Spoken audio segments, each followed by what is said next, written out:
Welcome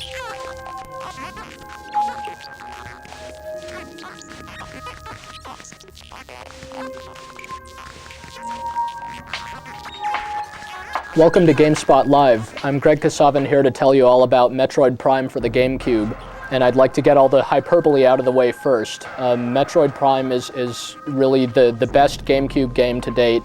It's also the best Metroid game to date, and it's one of the most atmospheric games that's ever been created. It's really, above all, if you're a fan of the Metroid series, you'll be thrilled at how faithfully Metroid Prime captures the essence of that great series in 3D.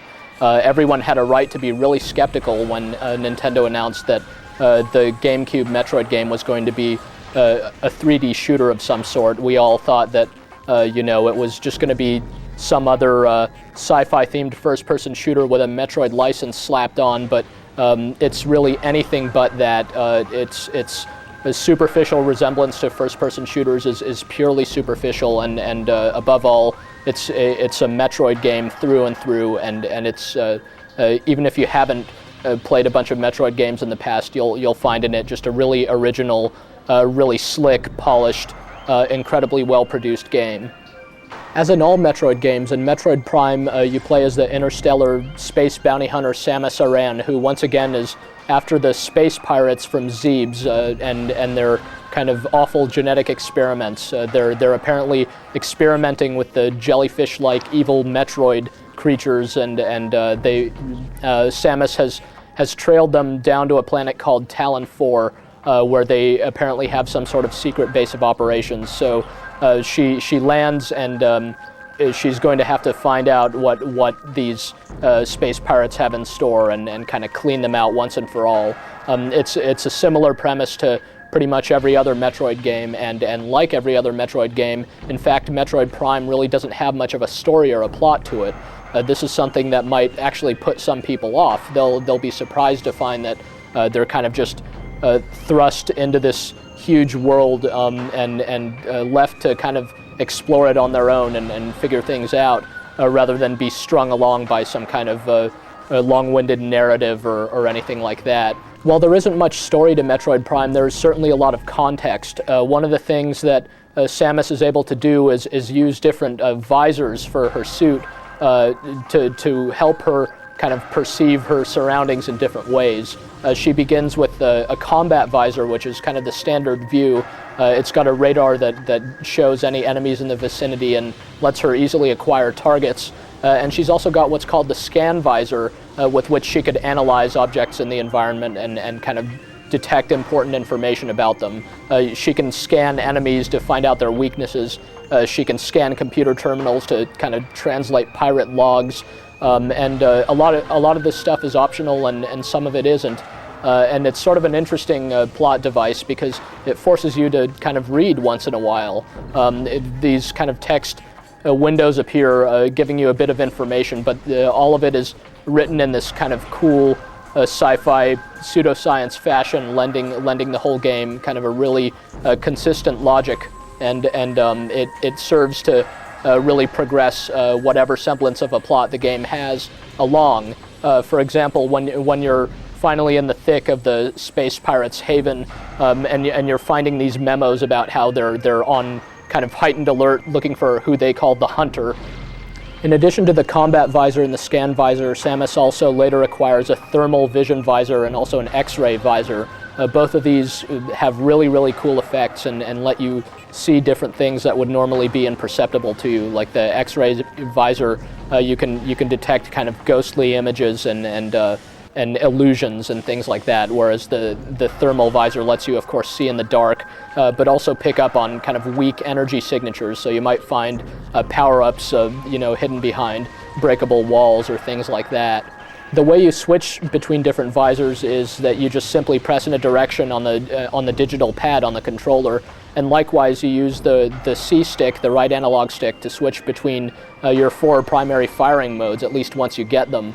You initially start out with Samus's classic beam weapon, the power beam, which just fires these kind of superheated rapid-fire shots. and she'll later get the wave beam, which shoots electrical charges, the ice beam that freezes enemies, and then the plasma beam that can disintegrate them altogether. One of the nice things about Metroid Prime compared with previous Metroid games is none of the weapons ever go obsolete.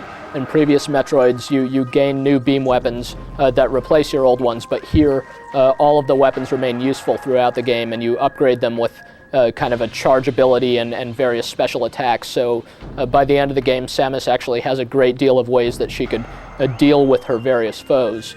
But Metroid Prime isn't a first-person shooter. It doesn't control like one, it doesn't play like one.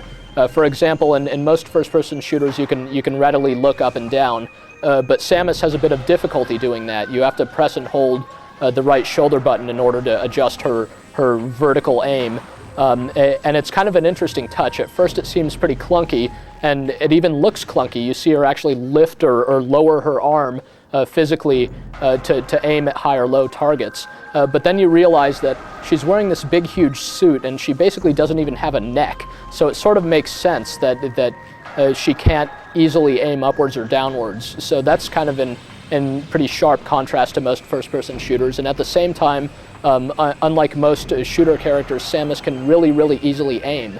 You just click the left shoulder button, and Samus instantly acquires a target. So if you're fighting kind of a half dozen little bugs or something, you just squeeze the left shoulder button a bunch of times, and you could easily pick them all off as though she's some kind of RoboCop or something like that. She can aim almost flawlessly. So the challenge of the combat really isn't about aiming, it's more about avoiding damage or absorbing damage, since her suit can actually take quite a bit of punishment.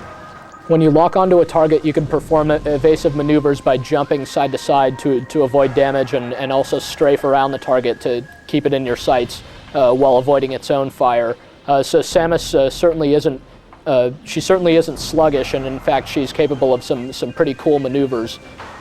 For instance, she can jump really, really high, even by default, and later on she'll gain an ability to where she can jump even farther. Jumping may be an aspect of Metroid Prime that worries you. How did it turn out? First-person jumping sequences almost always are horrible in first-person shooters, but somehow, some way, the designers of Metroid Prime made the jumping work. Part of it is that the view while you're jumping actually seems to move with the trajectory of the jump, so you don't have to adjust your viewpoint yourself while you're in midair. It kind of does that for you. But anyway, in practice, it just becomes very, very logical to where you can judge your distances and time your jumps. You'll still make these big, huge, death-defying leaps over huge chasms, although you can never die from falling, actually. Samus doesn't even take damage, no matter how far she falls. So the game's got exciting jumps in it, and yet they aren't especially difficult. You land where you think you're going to land, and it just works.